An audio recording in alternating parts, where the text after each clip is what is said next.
Buongiorno, benvenuti alla TG Sicilia. Le principali notizie. Messina, travolto da un muletto, muore un elettricista di 61 anni.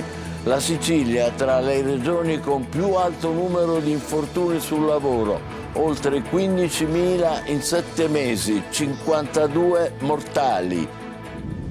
Ancora a Messina, convalidato il fermo del vicino di casa per l'omicidio di Fondo Saccà e c'è un nuovo indagato per favoreggiamento, avevano inscenato un suicidio. L'antimafia siciliana aprirà un fascicolo sulle presunte infiltrazioni mafiose negli stabilimenti balneari in regione. Lo ha comunicato il deputato Lavardera, che ha denunciato per primo la situazione a Mondello. Palermo, dopo la feroce rissa a Sferracavallo, il capoluogo torna in piena emergenza sicurezza. Sindacati e società civile puntano il dito sulla facilità con cui anche i giovanissimi riescono a impossessarsi di armi da fuoco. Nel pomeriggio l'Assemblea regionale esaminerà il disegno di legge che introduce il deputato supplente. Il primo dei non eletti diventa parlamentare regionale in sostituzione del collega nominato assessore. Risultato: 12 posti in più per i partiti di maggioranza. A Siracusa sit-in permanente per la popolazione di Gaza. Il presidente della Trapani Shark, Antonini, non vuole che la sua squadra vada a giocare la sfida di Champions di basket con una rivale in Israele e il Cus Catania apre le porte ai palestinesi. Nel giorno del suo 75esimo compleanno, Renato Zero presenta il suo nuovo album con un pensiero rivolto alla Sicilia, dove si esibirà in aprile, e dice no al ponte sullo Stretto. Calcio, stasera al Barbera si gioca Palermo-Venezia, è il big match della sesta giornata di campionato di Serie B. In Lega Pro è la settimana del derby Catania-Siracusa, che domenica Telecolor trasmetterà in diretta, in chiaro e in esclusiva.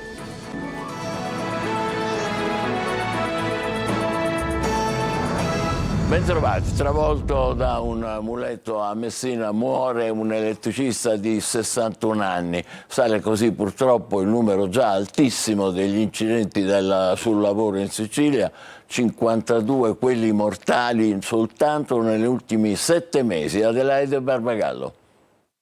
L'impianto è chiuso, di colpo l'intera area è piombata in un silenzio spettrale. La tragedia è avvenuta qui a Messina, frazione Larderia. A perdere la vita Raimondo Mamone, un elettricista di 61 anni, mentre stava facendo alcuni lavori di ammodernamento in questa azienda che si occupa di smaltimento di rifiuti.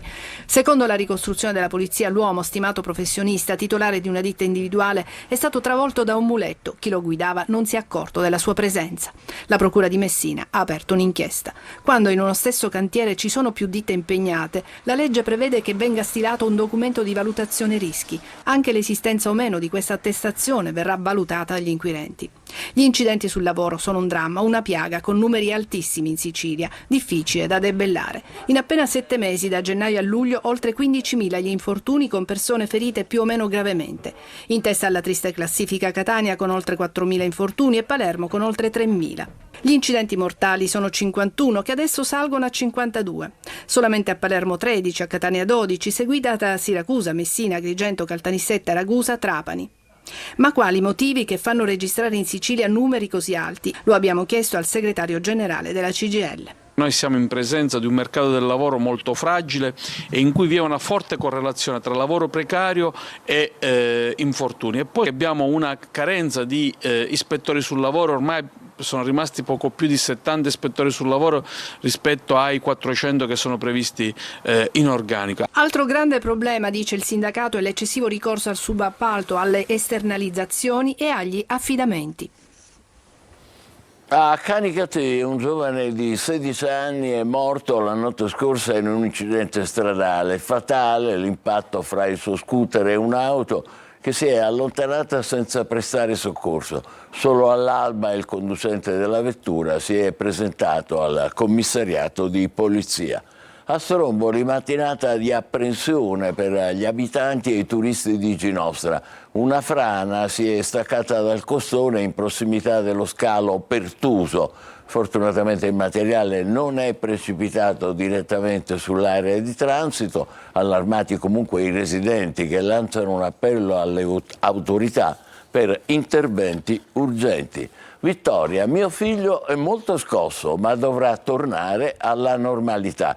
Così il padre del giovane rapito e ritrovato in meno di 24 ore. L'imprenditore conferma: nella mia azienda mai un problema. I genitori e il ragazzo saranno riascoltati prossimamente in procura. Desiree Ferlito.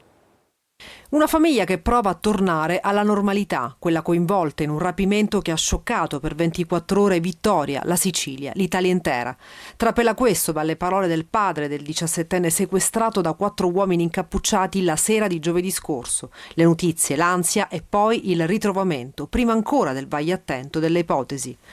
L'imprenditore conferma che nella sua azienda non ci sono mai stati problemi né contrasti, mai nessun segnale d'allarme che lasciasse presagire un gesto così forte. Il giovane nei prossimi giorni sarà risentito dagli inquirenti. Noi attendiamo che ci convochino, ma non conosciamo ancora la data, spiega il padre. Ovviamente saremo disponibili per tutto ciò che è necessario, confidiamo nel lavoro di polizia e magistrati.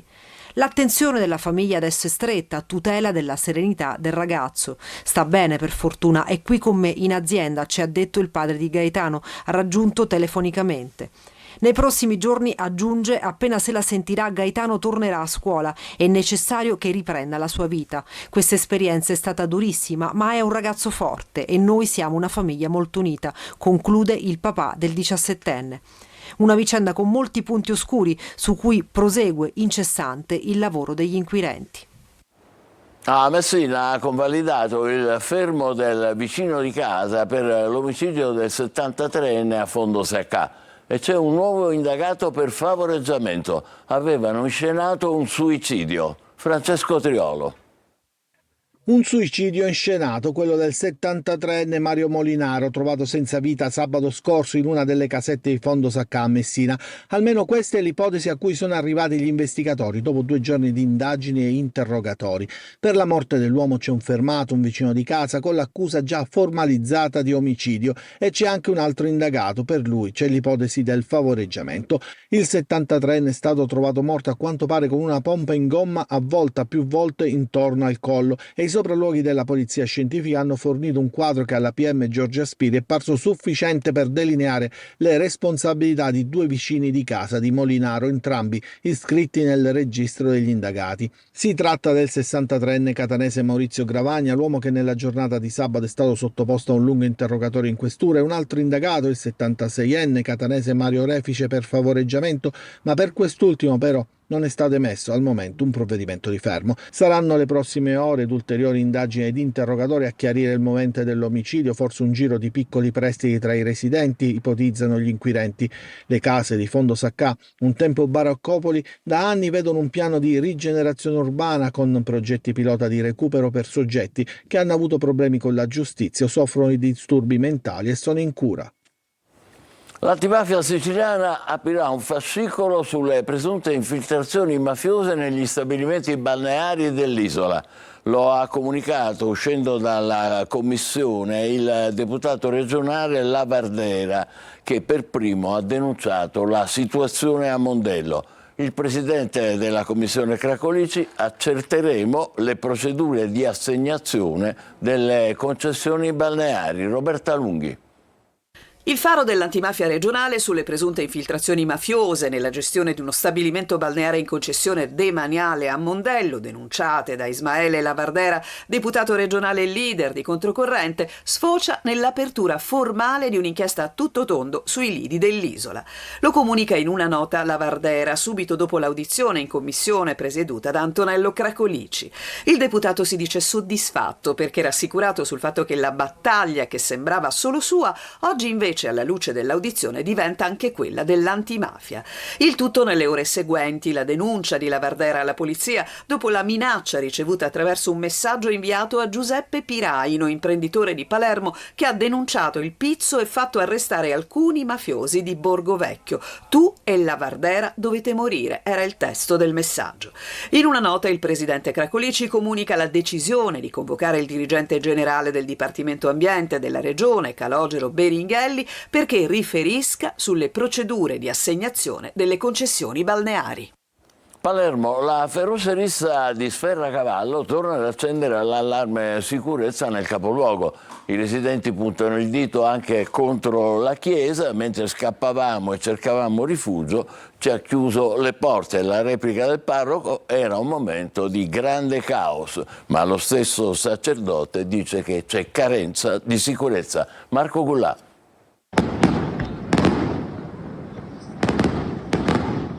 I fuochi d'artificio hanno calato il sipario sulla festa di Sferracavallo a Palermo, una festa rovinata dalla rissa scoppiata domenica sera e che ha portato al ferimento di alcuni giovani e di una donna incinta colpita di striscio da un proiettile. Sparatoria che però sarebbe avvenuta in un altro quartiere di Palermo, la Marinella, e non a Sferracavallo, durante la celebrazione di San Cosme e Damiano, protettori della borgata. Poco cambia, ancora una volta la violenza e le armi vengono sfoderate come giocattoli da chi vive la realtà come fosse una serie TV.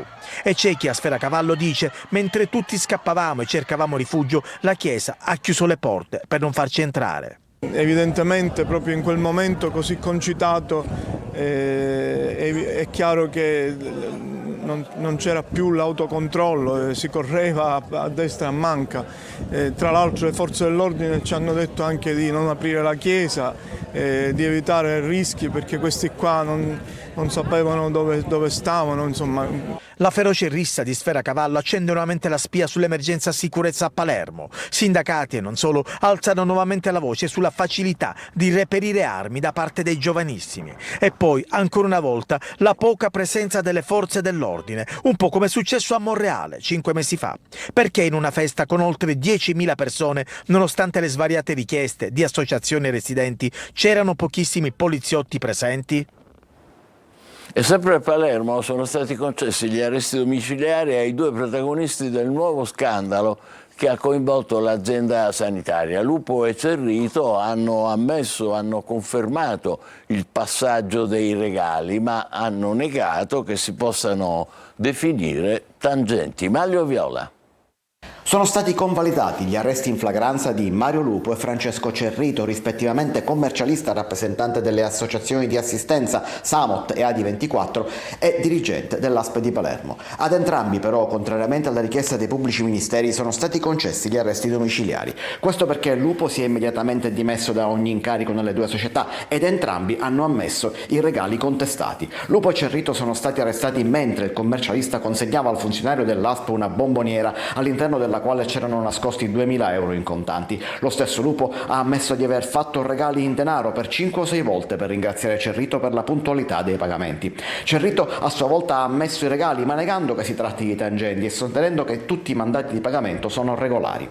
Per Cerrito le regalie sono legittime anche in base al regolamento dell'azienda sanitaria, che ammette appunto i regali in occasione di feste e ricorrenze, ma i regali stessi ammessi sono di piccola entità e mai in contanti. Per l'accusa invece non solo le tangenti vanno ben oltre i regali ammessi, ma ci sarebbe la prova di un patto corruttivo. Lupo e Cerrito sono seguiti e intercettati da un anno dalla squadra mobile di Palermo, che è in possesso di telefonate nelle quali il funzionario avverte di controlli in arrivo o irregolarità riscontrate da sanare prima della contestazione.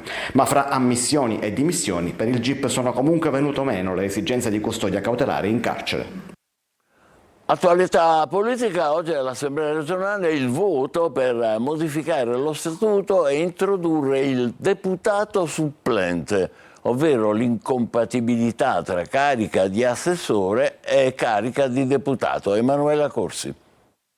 La settimana della politica siciliana si è aperta per la seconda volta con un nuovo vertice di maggioranza convocato a Palazzo d'Orléans dal presidente Schifani. Una riunione durata poco più di mezz'ora per verificare i numeri del centrodestra alla vigilia del voto di oggi per l'approvazione del disegno di legge costituzionale di riforma dello Statuto siciliano proposto da Roma. Alle 15 all'Ars infatti si voterà la modifica dell'articolo 9 per introdurre il deputato supplente, ovvero il primo dei non eletti che diventerebbe parlamentare in sostituzione del nominato assessore. Questo di fatto si tradurrebbe in 12 posti in più all'Ars per i partiti. Se l'assessore dovesse perdere l'incarico ritornerebbe a Sala d'Ercole e per il supplente scatterebbe la decadenza. Per il via libera servirà la maggioranza qualificata, almeno 36 voti con votazione a scrutinio segreto. Il centrodestra conta su 47 deputati, quindi anche con il voto contrario delle opposizioni la norma dovrebbe ottenere il disco verde.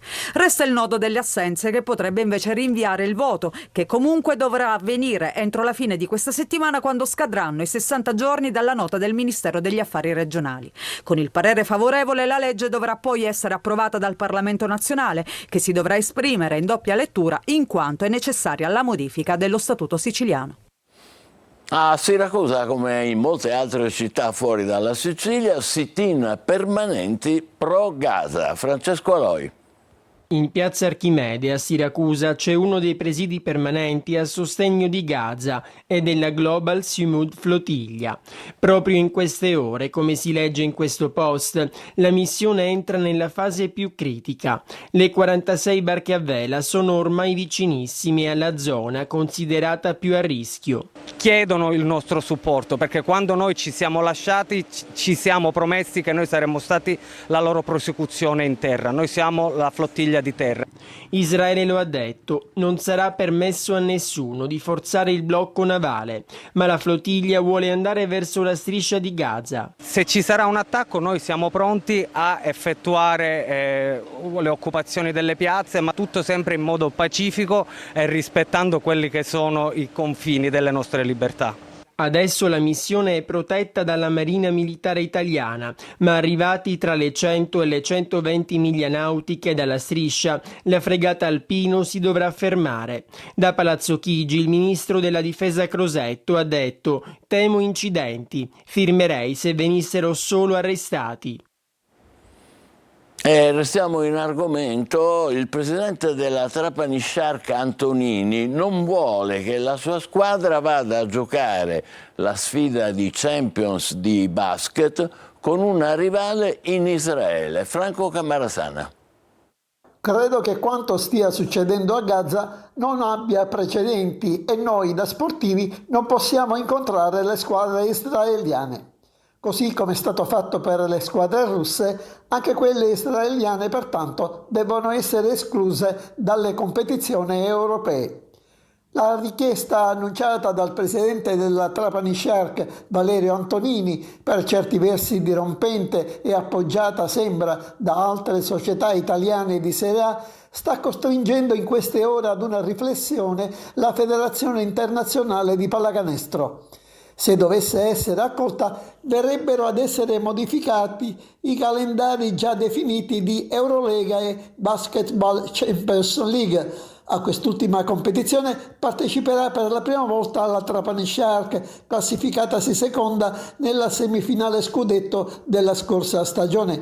La squadra siciliana dovrebbe incontrare in trasferta il 28 ottobre gli israeliani del Bnei Herzliya, ma a questo punto rimane tutto in sospeso. Antonini comunque sembra deciso a non mandare la squadra granata in Israele.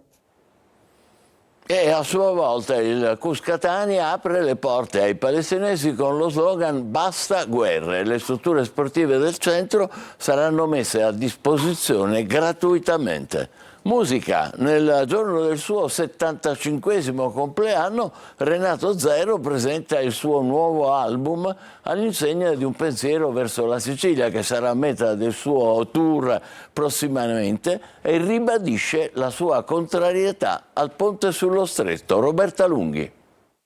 Cercami come, quando e dove vuoi, cercami. suoi 75 debutti. Li chiama così i suoi anni Renato Zero, anche oggi nel giorno del suo compleanno. La sua vita, uno spettacolo continuo, un accendersi di lucine ondeggianti in uno spazio immenso, sempre pieno di gente che lo ama e lo canta.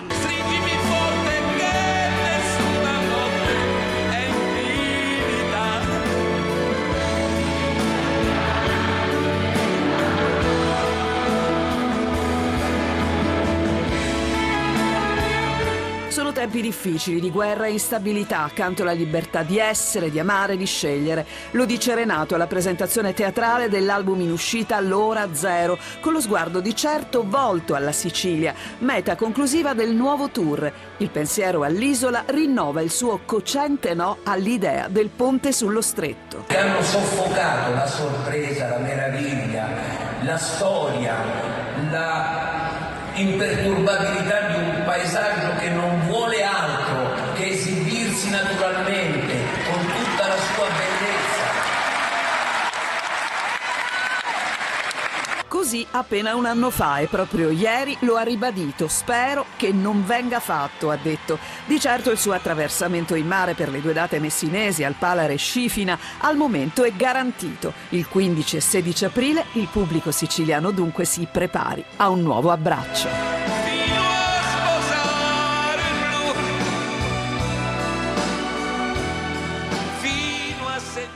Beh, lo aspettiamo e tanti auguri ancora a Renato Zero. Adesso è il momento della nostra pausa e parleremo poi del calcio con il Palermo stasera al Barbera contro il Venezia. In Serie C il derby in arrivo tra Catania e Siracusa domenica. State con noi, vi aspetto.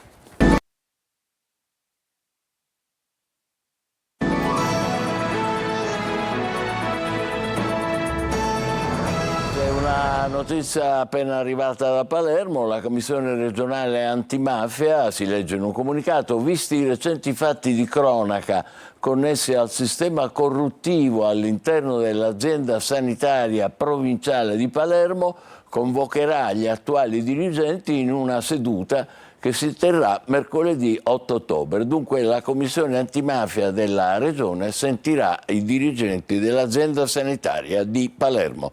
Calcio stasera al Barbera, Palermo-Venezia, alcuni indisponibili per il rosanero, ma Inzaghi è fiducioso e dice faremo la partita perfetta. Marco Gollà.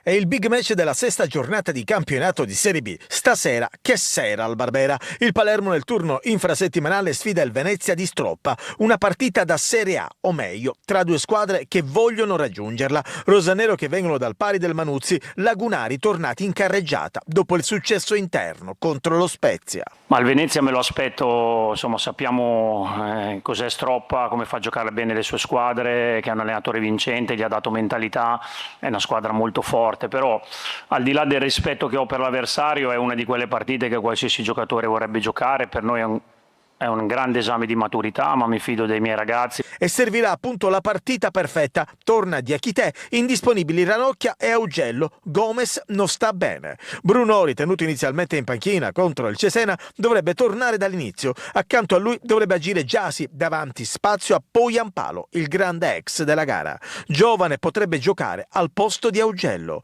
Al Barbera si va verso i 30.000 spettatori. Si inizia alle 20:30. Il Catania oggi riposa, ma l'attenzione è già al derby con il Siracusa. Non riposa invece la redazione di Telecolor, che sta preparando la prossima grande produzione. La partita di domenica in diretta, in chiaro, gratuita per tutti i tifosi siciliani. Francesco Triolo.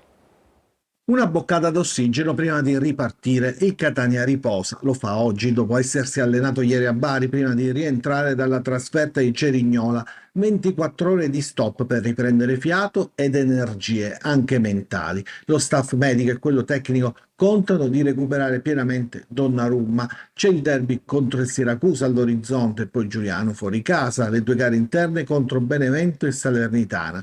Qui si dovrebbe decidere in buona parte il destino del Catania, impegnato nella rincorsa verso la testa della classifica. Insomma, buona parte del prossimo cammino dei rosazzurri si decide proprio in queste settimane. L'obiettivo è quello di avvicinarsi in alto ed impedire che possano fuggire sia Salernitana che Benevento. Così anche la spinta del Massimino diventa fondamentale. Un'attesa che cresce anche in vista di domenica. La prevendita è partita ieri pomeriggio ed è già a buon ritmo, ed è partita anche la preparazione di Telecolor in vista del derby, che è sempre una partita speciale e quindi merita uno speciale. La nostra emittente esclusivista TV del Catania, aggiudicataria del pacchetto dirette differite e sintesi, ha deciso di regalare a tutti i tifosi etnei un'altra grande produzione, la diretta in chiaro gratuita della sfida con il Siracusa, in programma domenica alle 14:30. La redazione sportiva proporrà una versione maxi di diretta stadio,